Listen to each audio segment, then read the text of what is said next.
Assalamualaikum warahmatullahi wabarakatuh. Kembali lagi di channel Berita Mistis.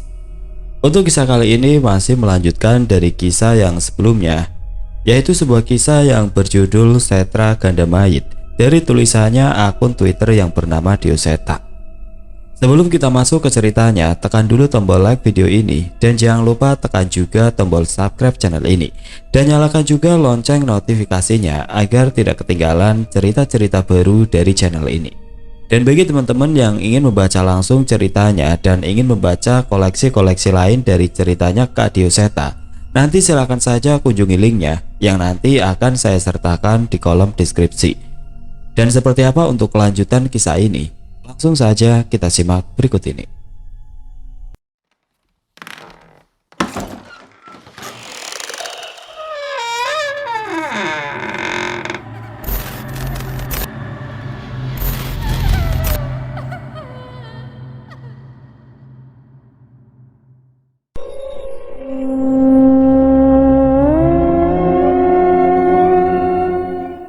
Saat Danan dan Cahyo menemui Sena untuk mencari informasi, sekelompok orang menyerang padepokan Sena. Ternyata Sena menyembunyikan sebuah pusaka jimat yang diincar oleh pengguna ilmu hitam. Setiap peristiwa yang terjadi di muka bumi ini membentuk sebuah simpul yang akan kembali terurai, namun malah semakin berkaitan. Bila kita sadar, mungkin tidak ada yang namanya akhir bagi suatu awal. Semua akan kembali tertulis dalam lembaran takdir yang tidak bisa kita tebak. Setra Ganda Mayit. Setiap mengingat nama itu, aku selalu bergidik ngeri membayangkan apa yang pernah ada di tempat itu pada zamannya. Kalian percaya kalau dulunya Pulau Jawa dan Bali merupakan satu kesatuan? Tanya Sena sambil berjalan mengajakku ke ruangan tempat ia mempelajari pengetahuannya tentang wayang.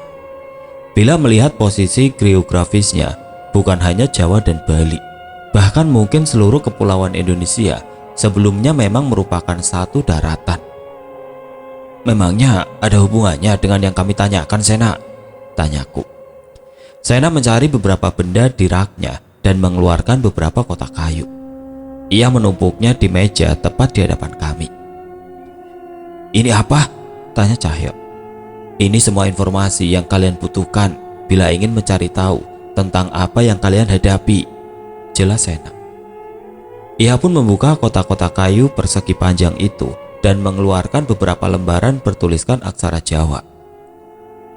Serat lontar. Ini semua tentang apa? Tanyaku.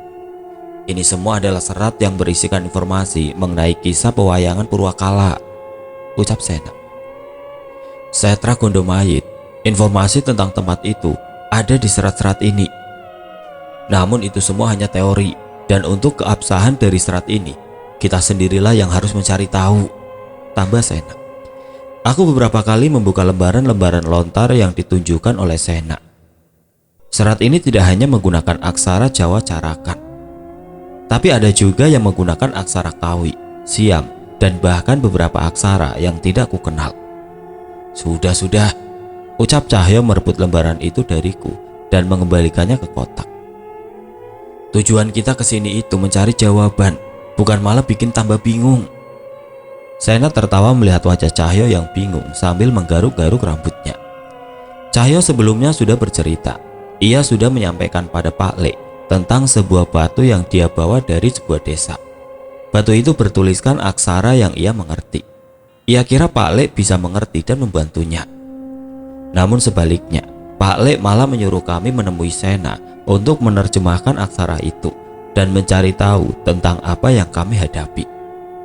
Ya sudah, nanti kalian dengerin cerita saya saja, tapi nunggu sebentar, masih ada yang perlu disiapin, ucap Sena. Masih kurang apa lagi? Tanyaku. Kopi, kalau nggak ada, kalian bisa ngantuk ketiduran nanti, ucapnya. Nah, cocok kalau itu, timbal Cahyo. Tidak berapa lama terdengar suara langkah kaki mendekat dan mengetuk pintu. Sena pun meminta mereka untuk masuk. Aku segera menoleh ke arah mereka. Danan, ngarep Naya yang nganterin ya, ledek Cahyo. Ngawur kamu, aku cuma mau bantuin, balasku berbohong. Kalian telat, datangnya malam-malam begini, jadi Naya sudah pulang, ucap Sena. Enggak Sena, itu emang dasar Cahyo, ucapku. Dasar apa? Ucapnya dengan nada meledek. Dasar gak bisa jaga rahasia, balasku sambil sedikit tertawa. Cahyo pun ikut tertawa seolah puas meledekku. Tunggu sampai saatnya kami kembali ke desa Windualit. Aku pastikan dia akan habis kuledek di depan Sekar. Ini adalah cerita yang dipercaya oleh leluhur-leluhur kita zaman dulu. Kalian harus bisa menilai sendiri kebenarannya. Yang pasti, setiap cerita itu ada karena memiliki maksud dan tujuannya sendiri, ucap Sena. Kami berdua pun mengangguk, bersiap mendengarkan cerita dari Sena. Kalau berbicara tentang Setra Ganda Mayit, kita harus mulai dari kisah Wayang Purwakala, ucap Sena. Wayang Purwakala menceritakan tentang kisah asal muasal dunia dengan penggambaran dunia pewayangan. Dikisahkan saat itu Batara Guru atau Raja Alam Semesta sedang terbang bercengkrama dengan Dewi Uma, kekasihnya, untuk melanglang buana. Mereka mengendarai sapi Nandi untuk mengantar mereka. Saat itu tiba-tiba hasrat biologis Batara Guru terhadap Dewi Uma tergugah dan mengajaknya untuk berhubungan. Tetapi saat itu Dewi Uma menolak hasrat suaminya itu karena malu dengan sapi Nandi dan bukan pula di tempat yang pantas. Saat gairah Batara Guru tidak tersalurkan, jatuhlah Sotyakama Batara Guru ke samudra di bawahnya. Sotyakama itu membara di air laut bagai bara api yang menyala-nyala, seolah menggambarkan amarah Batara Guru yang ditolak oleh Dewi Uma. Air samudra pun mendidih dan menimbulkan bencana bagi makhluk di dalamnya. Setelah itu ketika keduanya tiba di Suralaya yang merupakan keraton kediaman para dewa, Batara Guru mengutus Batara Brahma sang dewa api untuk memusnahkan Sotyakama. Namun ketika Batara Brahma melontarkan kesaktiannya, Sotyakama justru berubah menjadi janin yang seketika tumbuh menjadi bayi raksasa. Batara Brahma beradu kesaktian dengan sosok bayi raksasa itu dan ternyata ia kalah. Karena itu Batara Brahma pun melarikan diri ke hadapan Batara Guru yang kebetulan sedang mengadakan pertemuan dengan para dewa. Saat itu mereka sedang membahas bencana yang terjadi di samudra. Melihat kehadiran bayi raksasa itu, Batara Guru terpaksa mengaku bahwa bayi raksasa yang mengejar Batara Brahma itu adalah anaknya sendiri. Untuk menghindari bencana lebih jauh, Batara Guru mengeluarkan keris pusakanya dan memotong ari-ari bayi itu. Saat itu juga, bayi raksasa itu berubah menjadi raksasa remaja. Ari-ari yang terpisah itulah yang berubah wujud menjadi beberapa lelembut. Konon lelembut yang ada di zaman ini berasal dari sana. Batara Guru memberi nama raksasa itu Kalarandya untuk mencegahnya melakukan hal buruk. Kedua taring Kalarandya pun dipotong dan menjadi dua bilah keris yang bernama Kanada dan Kaladete. Kalarandya pun diminta untuk bertapa di Nusa Tembini. Keberadaan Kalarandya yang lahir secara tidak wajar membuatnya berada di luar tatanan dunia. Ia bukan golongan dewa dan juga bukan golongan manusia. Ia pun dikutuk oleh Sang Hyang Tungga atau Sang Pencipta dan akan menyebabkan kekacauan di dunia. Hal ini membuat malu Batara Guru dan membangkitkan amarahnya pada Dewi Uma yang dituduhnya menyebabkan aibnya ini. Saat itu dikutuklah Dewi Uma menjadi raksesi atau raksasa perempuan dan diberi nama Dewi Durga. Dia ditakdirkan menjadi istri dari Batara Kala. Dewi Durga dalam versi pewayangan Jawa digambarkan sebagai sosok raksasa perempuan yang sangat kejam, pemangsa manusia. Sosok Dewi Durga biasa hanya dicari oleh para pencari ilmu hitam karena dipuja sebagai ratu kejahatan. Namun sebenarnya setiap tokoh pewayangan selalu punya dua sisi, baik sisi yang baik maupun sisi yang buruk, termasuk Dewi Durga yang mempunyai sisi baik dalam wujud Dewi Uma. Dewi Durga memiliki kayangannya sendiri, sebuah tempat di mana merupakan tempat para bangsa lelembut dan dedemit tinggal. Tempat itu merupakan kuburan paling mengerikan seantero bumi yang bernama Setra Ganda Mayit. Ia menjadikan tempat itu sebagai kerajaannya bersama suaminya Batara Kala. Namun dalam cerita pewayangan, setiap tempat di alam ini selalu memiliki tujuan. Setra Ganda Mayit sendiri dipercaya merupakan tempat berkumpulnya roh mereka yang sudah tiada untuk memulai perjalanannya menuju alam baka. Aku nggak bisa ngebayangin kalau tempat itu benar-benar ada, ucap Cahyo. Apalagi Setra Ganda Mayit juga diceritakan terdapat kerajaan-kerajaan Dedemit yang membantu para Kurawa untuk mengalahkan para kesatria zaman dulu, tambah Sena. Cerita ini sangat menarik untukku. Rasanya aku ingin mendengarnya sampai benar-benar selesai. Sayangnya, apabila benar beberapa sosok Dedemit yang muncul akhir-akhir ini berasal dari tempat itu, sudah pasti ini adalah sebuah bencana. Ceritanya sebenarnya aneh-aneh sekali. Dewa kok bisa seperti itu? Ucap Cahyo yang masih berusaha menerka maksud dari kisah itu. Ya, itulah kisah pewayangan. Hampir semua tokoh punya dua sisi yang dapat dilihat, baik dan buruknya. Karena kepercayaan saat itu menjunjung keseimbangan alam, bahkan hitam dan putih, baik dan buruk juga memiliki tempatnya sendiri di tatanan dunia ini, jelas Sena. Saat itu aku teringat tusuk konde yang milik Demit yang menyerang kantorku dan mengeluarkannya ke hadapan Sena. Tidak lama kemudian Cahyo pun mengeluarkan beberapa bilah batu dengan aksara kuno di sana. Apa ini maksudnya? Aku bukan ahli pusaka, ucap Sena. Ada aksara kuno di benda ini, kira-kira tahu artinya enggak? Tanya Cahyo. Sena mengambil beberapa naskah yang ia punya dan mencocokkannya dengan aksara-aksara di batu Cahyo. Enggak mas, aku nggak nemu aksara yang cocok dengan batu ini, jawab Sena. Bahkan aksara kuno pun bukan, tanya Cahyo tidak percaya. Sena menggeleng.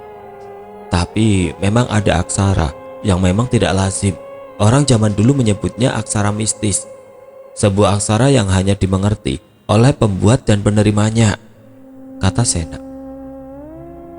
Aksara ini sering digunakan telik sandi untuk mengirimkan pesan atau bahkan digunakan untuk menyimpan mantra-mantra berbahaya. Aku menelan ludah saat mendengar kalimat terakhir Sena. Apabila ini terletak di sebuah reruntuhan, kemungkinan kedualah yang paling masuk akal. Terus ini tusuk konde apa? Tanya Sena. Oh, senjata yang digunakan oleh Demit yang gue hadapi. Siapa tahu saja kalian berdua bisa mendapat petunjuk dari benda ini, ucapku. Maaf Nan, soal ini aku sama sekali tidak mempunyai petunjuk. Tapi dah. Tiba-tiba terdengar suara dentuman dari arah atap pendopo padepokan Sena. Aku segera berdiri mencari tahu asal suara itu. Namun Sena hanya menghela nafas, seolah sudah terbiasa dengan hal itu. Sudah Nan, tenang saja. Kami sudah memasang pagar pelindung dengan beberapa pusaka sebagai pondasi, ucap Sena. Mendengar penjelasan Sena, Cahyo bukan tenang, malah terlihat semakin khawatir. Berarti selama ini serangan dari demit-demit sinden itu belum selesai, tanya Cahyo. Sena menggeleng. Serangan ini sudah ada sejak belasan tahun lalu, sejak aku kecil. Tapi entah mengapa akhir-akhir ini jadi semakin sering. Mungkin karena bapak sudah tidak ada, jelasnya. Aku dan Cahyo terheran dengan cerita Sena. Ternyata selain kendala permasalahan dengan sinden pengabdi setan, Sena juga menyimpan permasalahan lain. Dar! Sekali lagi suara dentuman terdengar. Aku menduga ini adalah serangan bola api Banaspati yang mencoba membunuh penghuni padepokan ini. Mereka mengincar pusaka bapak Nan, ucap Sena. Pusaka? Sebenarnya bukan pusaka. Benda itu dipercaya ke bapak untuk dijaga agar tidak jatuh ke tangan orang yang salah, jawab Sena. Aku tidak menyangka padepokan ini menyimpan pusaka yang diincar oleh orang-orang yang berilmu. Kupikir ini hanyalah padepokan biasa, sama seperti milik Ki Darubaya di desa Kandimaya. Memangnya pusaka apa yang dijaga oleh padepokan ini? Tanyaku penasaran. Sebuah wayang, jawab Sena singkat. Wayang? Aku bisa menduga yang dimaksud bukan wayang biasa. Wayang jimat yang dibuat oleh orang gila, menggunakan kulit manusia dan anggota tubuh berbagai dedemit zaman purwakala, jelasnya. Seketika aku bergidik ngeri mendengarkan penjelasan darinya. Seketika aku teringat akan kisah dalang demit yang menyerang desa Kandimaya yang sempat dikalahkan bapak dulu. Apa ada hubungannya dengan dalang demit yang menyerang desa Kandimaya dulu? Tanyaku. Itu juga alasanku bersama dengan bapak ke desa Kandimaya dulu, Nan. Namun kami tidak mendapatkan petunjuk apa-apa tentang wayang jimat ini. Jelas Sena. Sena, memangnya wayang itu berbentuk tokoh apa? Tanya Cahyo. Sena membuka sebuah lembaran kertas yang sudah berumur tua. Ia menunjukkan sebuah gambar wayang buto perempuan dengan mahkota layaknya seorang batara. Bentuknya tidak terlalu mirip, tapi menurut bapak, wayang itu berwujud Batari Durga. Menurut bapak, wayang itu dibuat oleh seseorang yang memohon kekuatan dari Dewi penguasa Setra Gandamayit itu. Jelasnya. Semengerikan itu? Tanya Cahyo. Seketika aku dan Cahyo saling bertatapan. Bisa jadi jimat itu ada hubungannya dengan dedemit yang sedang kami hadapi. Sekarang, di mana posisi wayang jimat itu, Sena? Tanyaku. Sena tersenyum dan menggeleng. Mohon maaf, Nan. Bahkan untuk kalian pun aku tidak boleh membocorkan lokasinya. Saat ini, dari seluruh sesepuh dan padepokan, hanya aku saja yang mengetahui di mana benda itu disembunyikan. Balas Sena.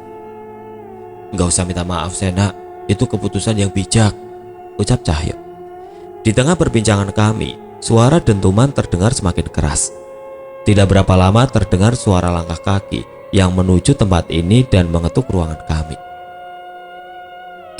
Ki Sena, di luar Ki, teriaknya. Sena pun membuka pintu dan melihat wajah panik orang tersebut.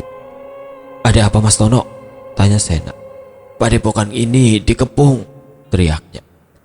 Tanpa menunggu penjelasan lagi, aku dan Cahyo segera berlari keluar mencari tahu tentang apa yang terjadi. Sena mengambil beberapa benda dari ruangan itu dan menyusul kami. Ada sekumpulan orang berbaju hitam mengenakan belangkon.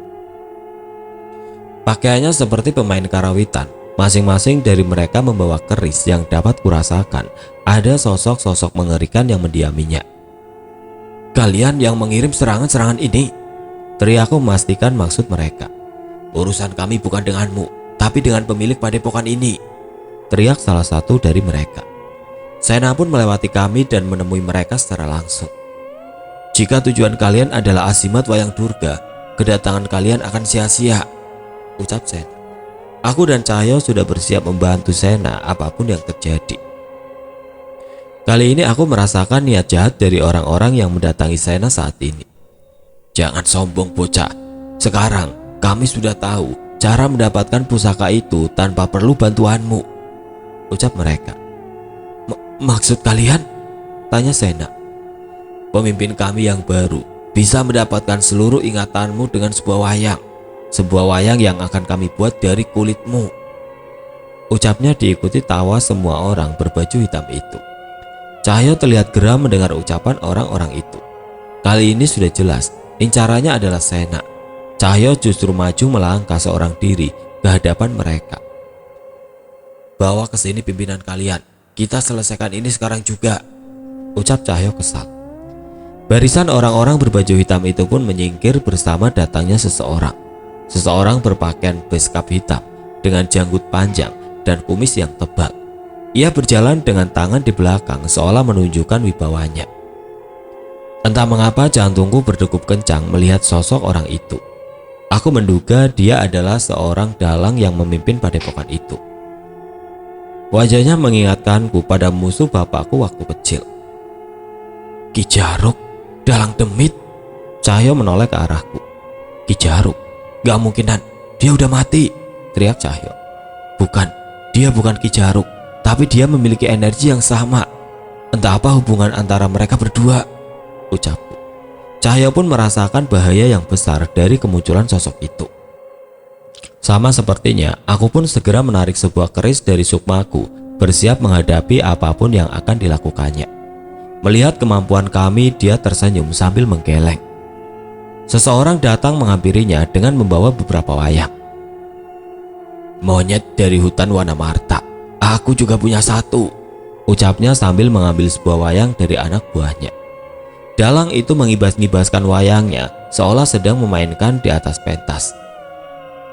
Cahaya lentera yang mereka bawa membentuk bayangan seekor kera raksasa. Sialnya, bersama dengan munculnya bayangan itu, terdengar suara auman hewan buas yang kurasa terdengar ke seluruh desa. Wanasura gelisah, ucap Cahyo bingung. Seolah sudah puas memainkan wayangnya, dalang itu melemparkan wayangnya. Saat wayang itu mendarat, roh kera raksasa terpampang dengan jelas di hadapan kami. Hati-hati Cahyo, ini sama dengan Ki Jaruk lakukan. Aku mencoba memperingatkan Cahyo. Enggak Nan, ini gak sama. Ki Jaruk hanya memanggil demit-demit biasa, tapi dalang ini bisa memanggil makhluk sekuat ini, balasnya. Seolah mengerti maksud pemanggilnya, roh kera raksasa itu berlari mengarah kepada kami.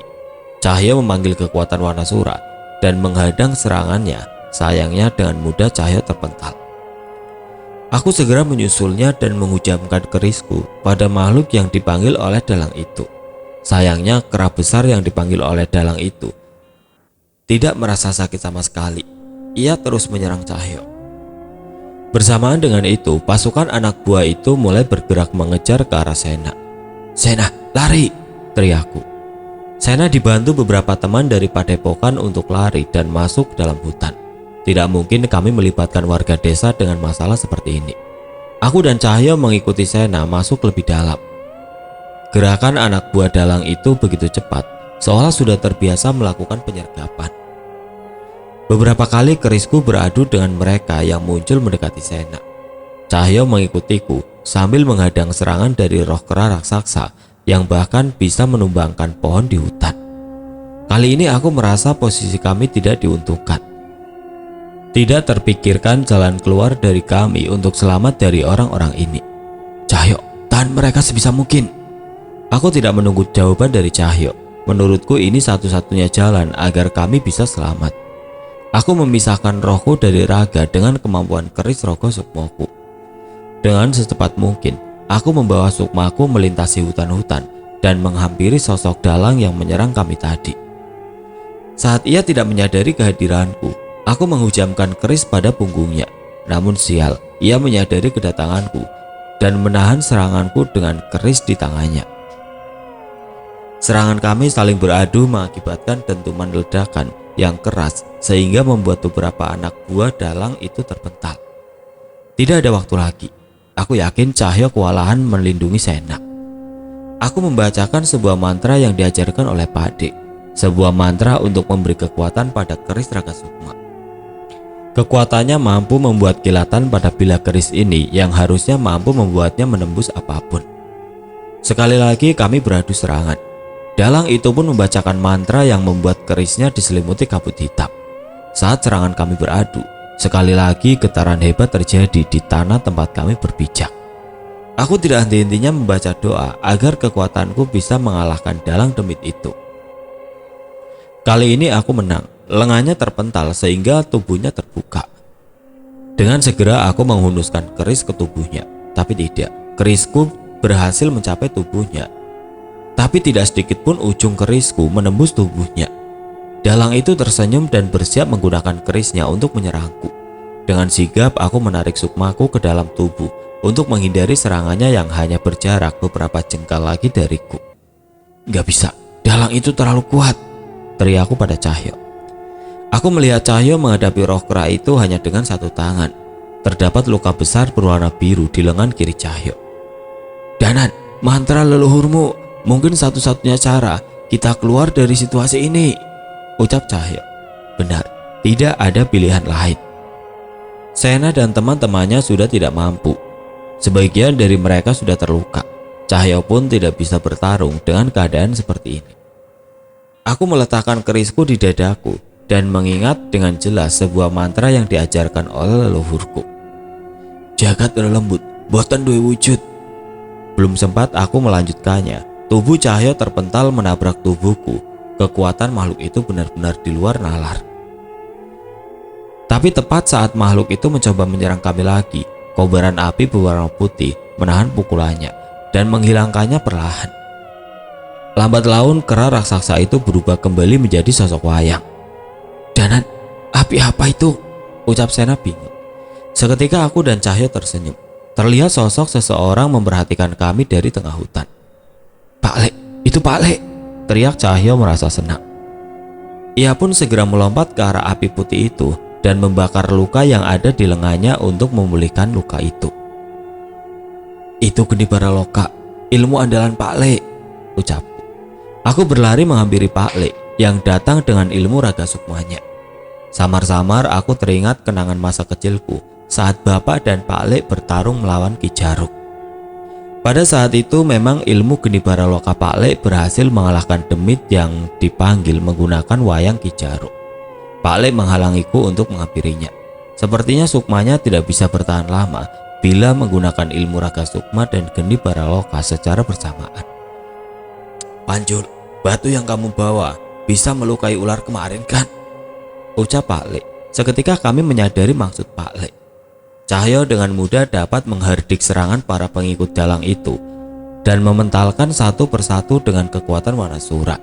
Saat itulah aku berpikir bahwa inilah waktu untuk menyerang balik. "Sena, ikut kami, jangan jauh-jauh," perintahku. Aku pun mengajak mereka mengejar ke arah dalang itu. Ternyata dalang itu sudah menunggu kami di mulut hutan. Dengan sekuat tenaga, Cahyo melemparkan batu yang ia temukan ke arah dalang itu. Dan benar saja, batu itu bisa menusuk tubuh dalang itu hingga darah menetes dari lukanya. "Berhasil!" Dalang itu menarik batu itu dari tubuhnya dan melihat benda itu.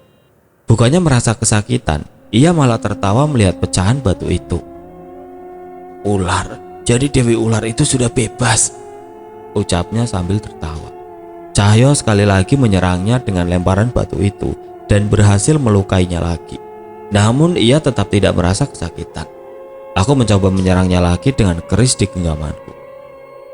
Dengan cukup sulit aku bisa menembus pertahanannya dan menusuknya. Sayangnya seranganku tetap tidak berhasil. Cahyo mencoba melemparkan batu itu lagi kepada dalang itu. "Cahyo, berhenti!" Sena menahan Cahyo dan merebut batu itu darinya. "Sena?"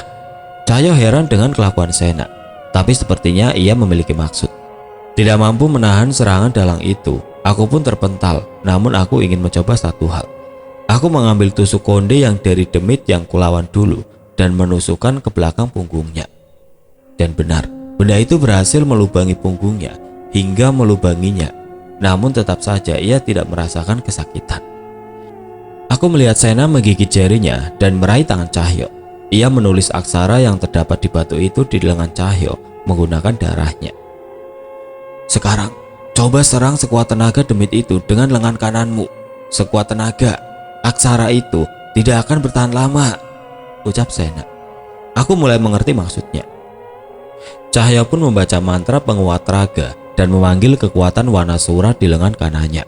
Ia melompat dari salah satu pohon dan mengambil momentum untuk menghujamkan pukulannya sekuat tenaga. Tapi saat pukulannya menyerang dalang itu, aksara di lengannya menyala. Pukulannya berhasil membuat dalang itu memuntahkan darah hingga terpental. "Ki, kenapa bisa begini, Ki?" tanya anak buah dalang itu. Dalang itu tidak menjawab. Ia malah mencabut tusuk konde yang kutusukan padanya dan melihatnya.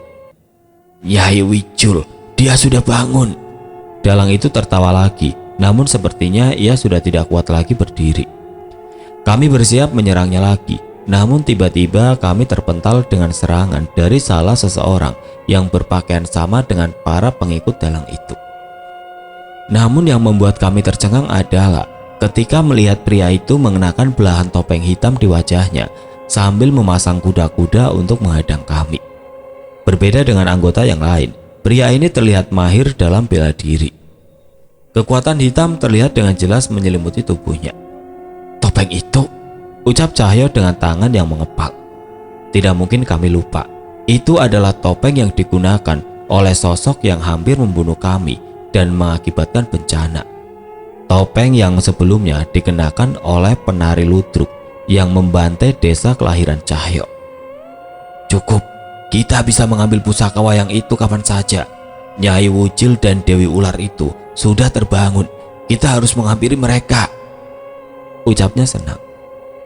"Ki Joyosena, kita akan bertemu lagi. Padepokan Ronggomahit pasti akan merebut wayang jimat itu dari tanganmu." Dalang itu berpaling meninggalkan kami. namun wayang berwujud kera itu seolah memberontak dan ingin menyerang Cahyo kembali. "Cukup Jogorau, dendamu kita balaskan nanti," tahan sosok-sosok bertopeng hitam itu. Mereka pun pergi berbondong-bondong meninggalkan padepokan Sena. "Jogorau," Cahyo menggumam dan berpikir seolah mengenal nama makhluk yang disebutkan oleh orang itu. Tidak hanya itu, aku merasakan perasaan amarah Wanasura terhadap sosok roh kera raksasa yang menyerang kami tadi. "Mas Danan, Mas Cahyo, kita masuk ke dalam. Ada yang ingin kusampaikan," ucapnya. Aku memastikan tidak ada lagi sisa-sisa orang yang mengaku dari padepokan Ronggo Mayit itu dan masuk mengikuti arahan Sena. Beberapa orang sudah bersiap mengobati kami dengan membawa baskom berisi air panas untuk membersihkan luka-luka kami. "Kita harus mengumpulkan orang-orang sakti sebanyak-banyaknya untuk menghadapi mereka. Padepokan Ronggo Mayit," ucap Sena. "Mereka itu sebenarnya siapa, Sena?" tanyaku.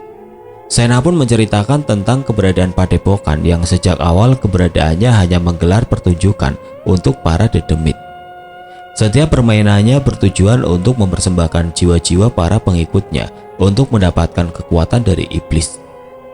"Apa yang membuat mereka seperti itu? Harusnya mereka sudah tahu konsekuensinya, kan?" tanya Cahyo. "Coba kalian tanyakan pertanyaan itu pada dukun atau orang pengguna ilmu hitam," balas Sena.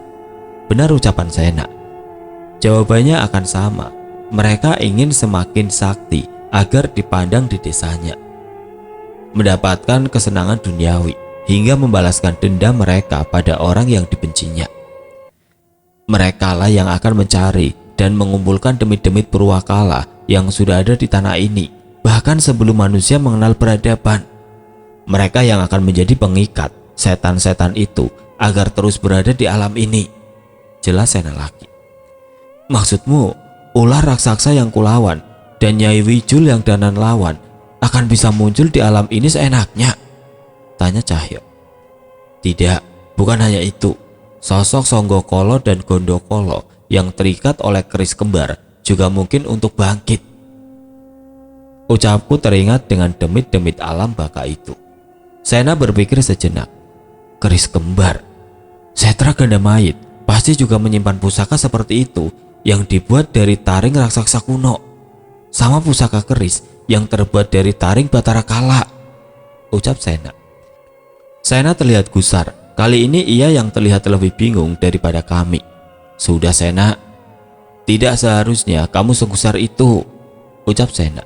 "Tapi Nan, alam kita dalam bahaya. Tatanan hidup alam manusia bisa berbalik 180 derajat, ucapnya.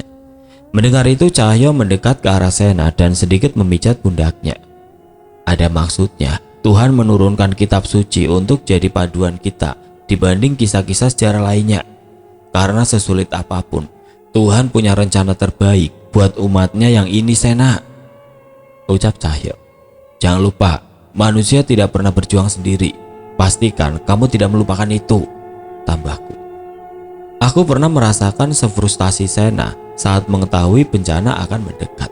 Namun saat itu orang-orang di sekitarku mengingatkan tentang kebesaran Tuhan yang mempunyai rencananya sendiri untuk melindungi umatnya.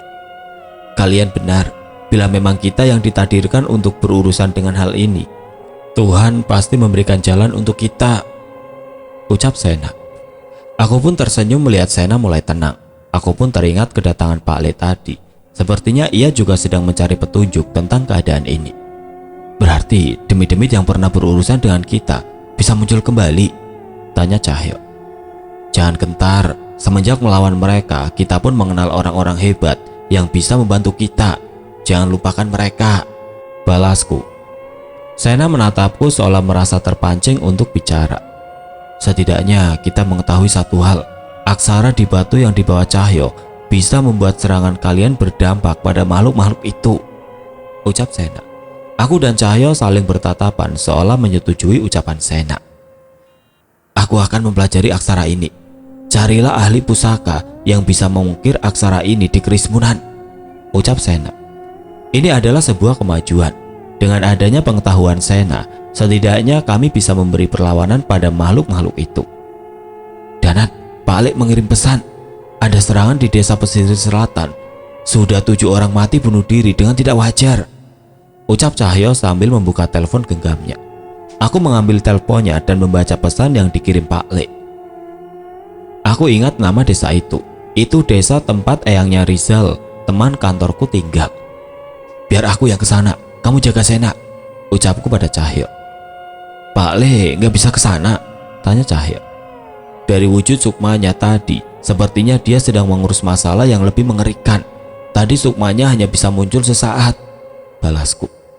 Cahyo pun menyetujui saranku. Padepokan Sena akan menjadi markas sementara kami untuk berkumpul sembari mencari bantuan dari mereka yang bisa menolong kami. Mungkin harus ada dari kami yang mampir ke tempat Mas Jagat dan Dirga berada. Tidak hanya itu, mungkin kami harus menemui ahli pusaka seperti Mbak Jiwo atau siapapun yang mungkin bisa membantu kami untuk menghadapi permasalahan ini. Kerajaan Demit dari Setra Ganda Mayit. Entah pernah ada beberapa kerajaan dulu saat tempat itu ada, tapi ketika sisa-sisa Demit itu berhasil bertahan hingga saat ini dan membangkitkan salah satu kerajaan, sudah pasti mereka bukanlah Demit biasa. Dan satu lagi yang membuatku cemas, siapa yang mendapat berkah dari Dewi Durga, penguasa Setra Ganda Mayit, untuk menjadi raja di kerajaan Demit itu.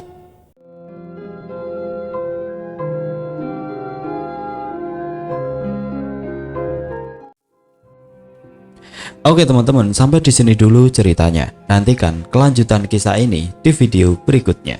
Agar tidak ketinggalan, klik tombol subscribe channel ini dan nyalakan lonceng notifikasinya. Wassalamualaikum warahmatullahi wabarakatuh.